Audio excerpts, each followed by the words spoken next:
something I wrote about the subject a while back. Does cannabis inherently harm young people's developing minds? And it looks at a history, how it relates to cannabis and how it relates to other forms of scapegoating. That the use of parental hysteria Hmm. as a fuel for scapegoating. Yeah, if they don't understand, they just blame it on something. Like, you gotta find something to blame it on and then just put it on, which most of people believe it. Well, And yeah, and it really motivates people to get angry.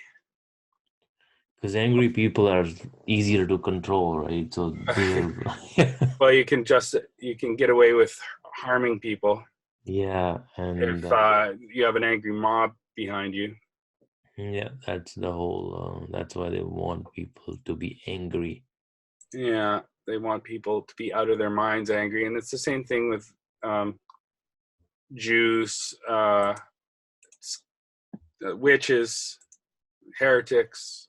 All types of scapegoating throughout history has relied on inciting parental hysteria, encouraging parental hysteria, um, cannabis causing psychosis, but also the use of parental hysteria in scapegoating throughout history. Okay. And that'll kind of give you a background of what all this is about.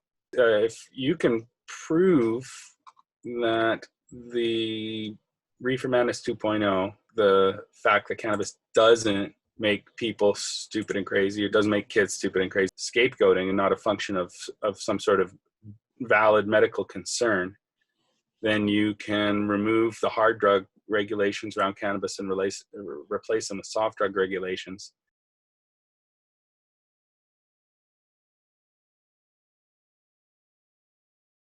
Which would do three things instantly.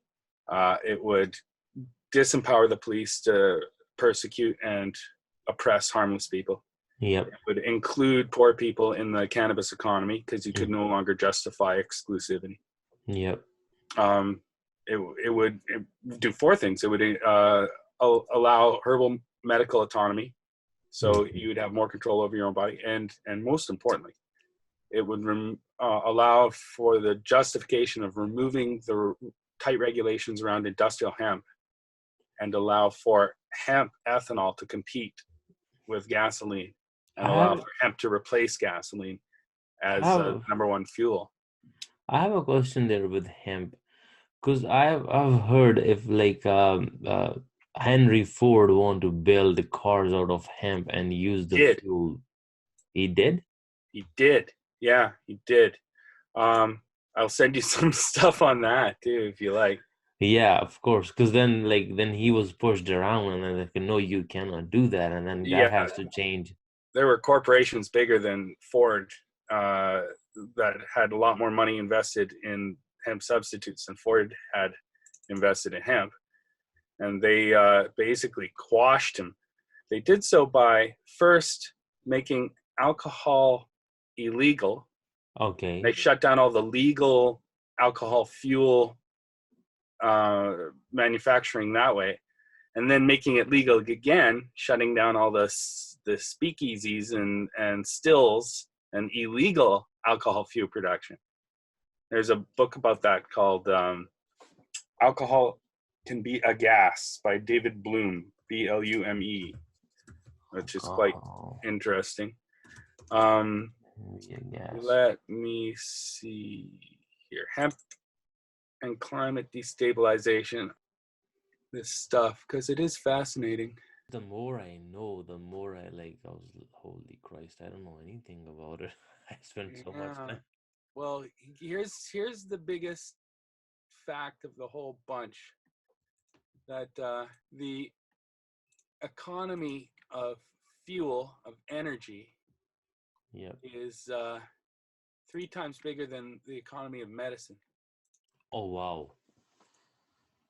So there's three times as much um, motivation to monopolize and control the fuel economy than there is to monopolize and control the medicine economy. You're going to make three times much more money that way, or more. Maybe it's like 4 times, Yeah. but it's up there.